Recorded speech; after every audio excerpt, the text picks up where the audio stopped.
Hello, readers. Welcome back to reading class today. Alrighty, so we are going to read lesson number 2 today. We're going to find out what happened at the end of yesterday's story. Old Henry was feeling kind of tired and old, sort of lonely, but don't worry, he meets a friend. Okay. Alrighty, let's see. Are we ready to read? Do we have our textbook? There's our textbook. Do we have a bookmark or a finger, something that we can use to track along as we read? Do we have our workbook and a pencil? Check. All right.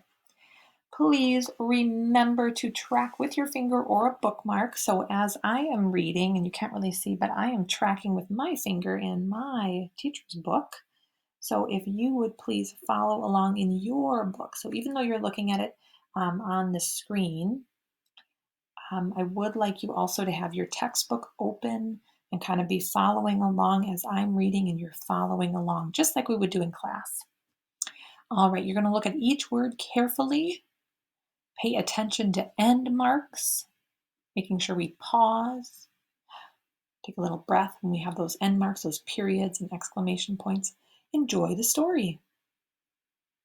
All right, some of our goals, we're going to read with accuracy and expression. We're going to try to read carefully and also add some feeling as we read. That's expression. We're going to understand what's happening in the story and we're going to make connections to how characters feel. So last time we made a connection to, maybe can I think of a time where I felt kind of really tired and I didn't feel like doing something, kind of like old Henry was like, I don't know if I can make that 2,000-mile trip down south of Florida. I'm just feeling kind of old and tired. And so I asked you to think about a time when you felt tired. So today we're going to make some connections to how Henry feels. And we'll talk about that a little bit later because I don't want to give away too much. I already mentioned something. Okay. Alrighty. So, and we know that reading is thinking. There's all kinds of things that are happening in our brains. So again, just to kind of keep these things in mind as we read. And our reading lesson, we have our word list for today, our nonfiction passage. We're going to learn more facts about geese. Our main story, our fiction story, is called Henry Meets Tim. So Henry is going to meet a friend. Yay! And then we have some review items today after the story, kind of some questions to look at. We're going to do our homework and our workbook and then read for 20 more minutes. Let's get started. We are on lesson 2. And like I said, we're going to learn more facts about geese. And our fiction part is called Henry Meets Tim. And this is on page 4 in your textbook. Page 4 looks like this. All right, so please open to page 4. Follow along with me. All righty, we have our word list here. Let's take a look at column 1. Word 1 is flocks. What word? Nice job. A flock of birds is a group of birds that live together and fly together. Everyone, what do we call a group of birds that live together and fly together? A flock. Word 2 is migration. What word? Word 3 is answers. What word? Word 4 is flapping. What word? Word 5 is flyers. What word? And word 6 is shorter. What word? Nice job. All right. And let's take a look at column 2. Word 1 is Florida. What word? And you'll notice there's a capital F on Florida. So Florida is the name of a state, and it's also called a proper noun. So we need a capital F. So the names of things often have capital letters, like your name has a capital letter. Florida has a capital letter. Minnesota has a capital letter. Canada has a capital letter. All right, word 2 is yearly. What word? Word 3 is sudden. What word? Word 4 is breeze. What word? Word 5 is migrate. What word? And word 6 is lonely. What word? Maybe we can make a connection to feeling lonely. I think all of us have felt lonely from time to time. All right, so let's take a look at part B. This is our nonfiction passage, and we are going to learn some more facts about geese. All right. Most wild geese are born in Canada and spend every summer in Canada. Everybody, where are they born? Canada. All right. Oh, and I forgot to mention, this is the part when we are reading. Remember to please try to track with your finger or a bookmark. So you can see here the map shows Canada. It's a very large country that is north of the United States. Touch Canada. Touch it up there. Okay. Geese live in flocks that may have more than 50 geese in them. In the fall, flocks fly south to their winter home. Then in the spring, they return to their summer home in Canada. So everyone, which direction do the flocks fly in the fall? South. And what about in the spring? North. Nice job. This yearly flying to the south and to the north is called migration. Nice job. When geese migrate in the fall, they fly south. In which direction do they migrate in the spring? What's the answer? North. Yep. So in the fall, they go south, they migrate south, and in the springtime, they migrate north. The geese that you're reading about migrate to a place in Florida. The map shows the path of the migration from Big Trout Lake in Canada to Crooked Lake in Florida. So the flock we're reading about migrates from Big Trout Lake, again in Canada, to Crooked Lake in Florida. So you can see that on the map. If you look at Big Trout Lake, it's way up there in the north in Canada, and they go all the way down to Crooked Lake in Florida. So they go south to Florida. All right. Geese migrate south in the fall because the lakes and rivers freeze in Canada, just like they do where we live, right, in Minnesota. In fact, can you find Minnesota on the map? Let's see. I don't know if you can see that. Where is it? There it is. There's Minnesota. You see my cursor, my little arrow moving? There's Minnesota where we live. And there's Big Trout Lake in Canada. Ooh, and it looks like there's some big lakes here. I wonder what those are. Especially this one, because this big lake borders Minnesota right here. And I bet a lot of you have been to this place right here that I'm pointing to. It starts with a D. That is Duluth, right there on the tip of Lake Superior. Okay. Oh, back to our story. Let's see, where were we? Let's see. So, not all flocks migrate to the same place in the south. Whoops, sorry, I was on the wrong page. Not all flocks migrate to the same place in the south.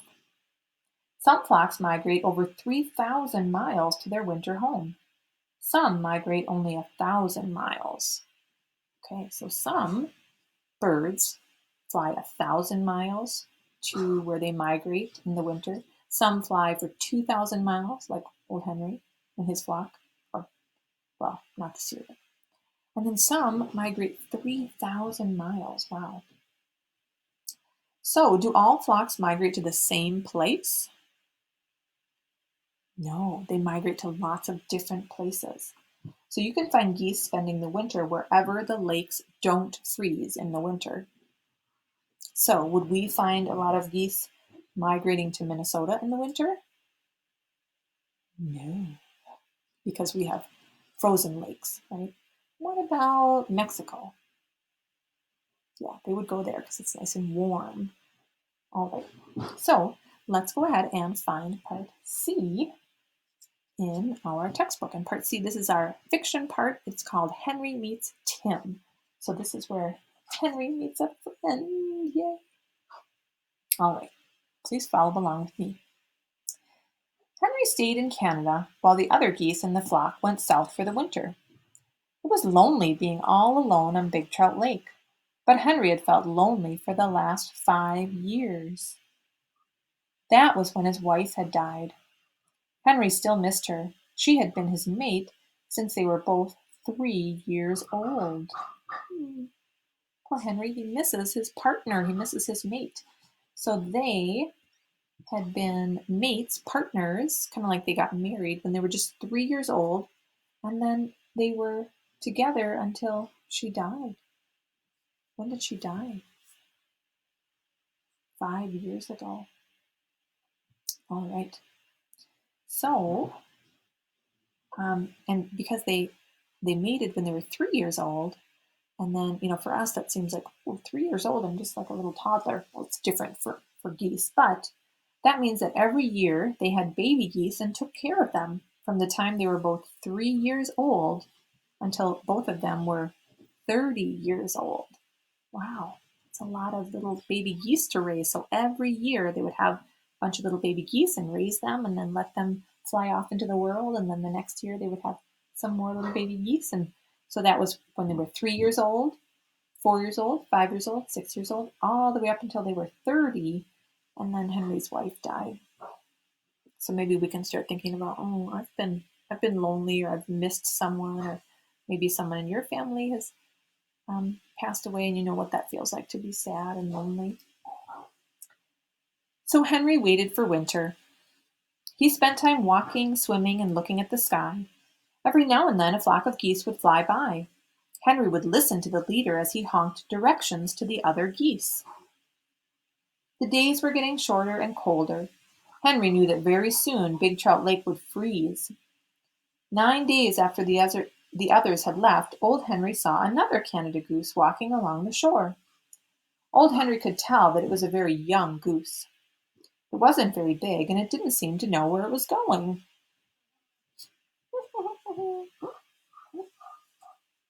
Can you imagine? I'm kind of visualizing a little goose walking around and not really, where am I? All right. So the story said the days were changing. The days were getting colder and shorter. So the season is changing. What would happen soon to Big Trout Lake? It would freeze. And everyone, how long was Henry alone on the lake before he saw someone else? 9 days. He was alone for 9 days before he saw someone else. Kind of lonely. And then he saw a goose who looked pretty young. And he looked young because he wasn't very big, and he didn't really seem to know where he was going. All right, let's keep reading. Hey there, Henry called. What are you doing here? You're supposed to be on your way to Florida. The young goose said, Oh, I couldn't learn to fly because my leg was hurt. Old Henry knew about that problem. When young geese learn to fly, they start out by running faster and faster. They hold their wings out to the side as they run. Then they flap their wings and fly. But if they can't run fast, they can't fly. Later, geese learn to take off from the water, but that's not the first thing they learn about flying.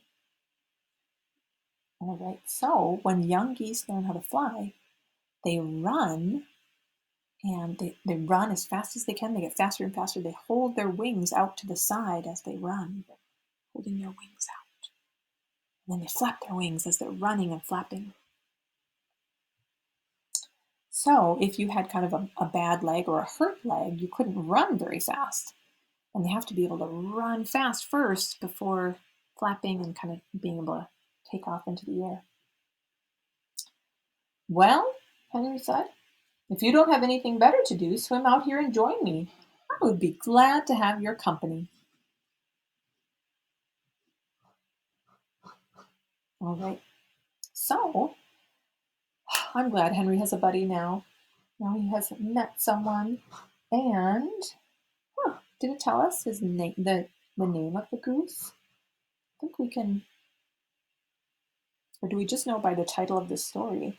So that little section It's called Henry Meets Tim. So I think we know that's Tim that he met. So, all right. So what's next? You're going to read the story on your own again. You're going to reread the story. And then you're going to answer some questions at the end of the story. So this is part D in your textbook. And it looks like this. So part D has some questions for you. And you should read over those questions and make sure you can answer them correctly.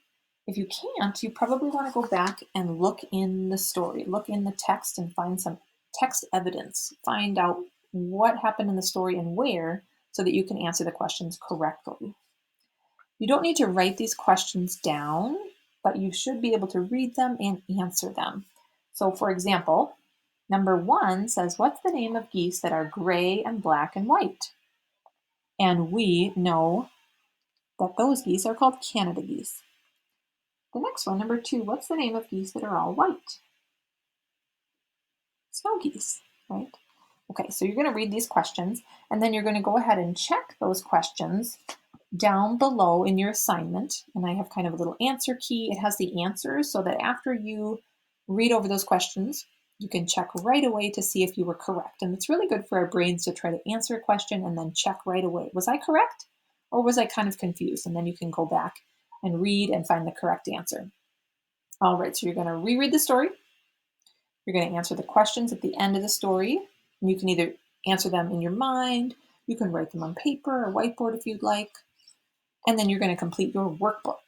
And today your workbook page, I think it's pages 3 and 4, yes.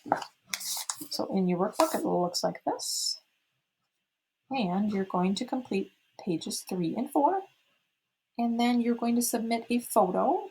So you might have to ask your parents to help you take a picture and upload the photo so Miss Taylor can check and see, are we understanding what we read? Do I need to help you and do something different or kind of go back? So it helps give me some really good information as a teacher. And then you're going to read for 20 more minutes on your own. So let me know if you have any questions and happy reading. Bye.